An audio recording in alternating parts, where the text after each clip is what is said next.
Magluto ako ngayon ng pasta with tuna and mushrooms. Magandang araw sa lahat. Gumamit ako dito ng 3 malaking kamatis binalatan, 2 kutsarang olive oil at 3 pirasong bawang. Iprito ng 1 minuto. Tapos, hiwain ang malaking sibuyas na pula o puti. Idagdag natin doon sa bawang.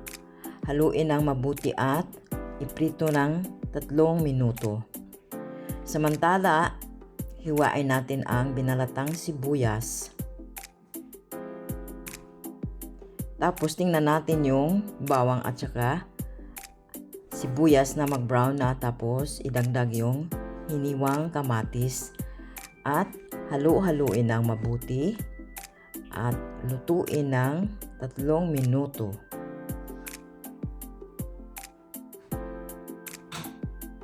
Ngayon, magkuha tayo ng isang latang tuna, 150 grams.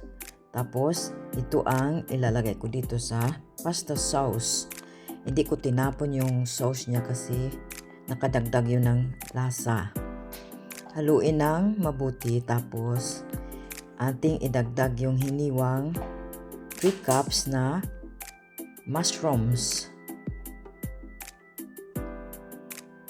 Halu-haluing mabuti ulit. Tapos, atin siyang takpan at lutuin ng 5 minutes. Tapos ngayon, magluto na tayo ng ating penne pasta. Ito ay niluluto ko ng 8 minutes or depending na yung lumambot na siya. Tapos, hiniwa ko dito yung green ng spring onions. Ito ay 1/2 cup. Ilagay ko dito yung 1/2 cup na red bell pepper at saka yung 1/2 cup na green sa spring onions. Halu-haluin ng mabuti at ating tikman ang lasa kung tama na.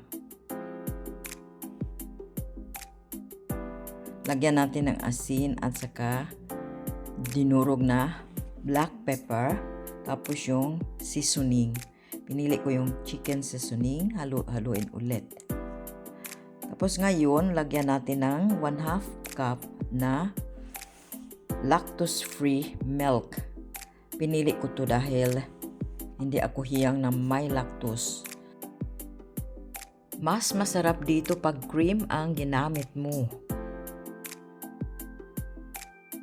Puro presko ang ginamit ko dito, walang can tomato sauce. Kaya healthy ito na pasta sauce. Tapos tikman ulit. Tapos ilagay na natin ang ating penne pasta. Halu-haluin na mabuti. Ingatan na hindi siya madurog. Ayan, makikita mo na masarap siya tingnan. Halu-haluin na mabuti. At saka ito ay 500 gram penne pasta. Kita nyo lahat ay presko ang ingredients dito.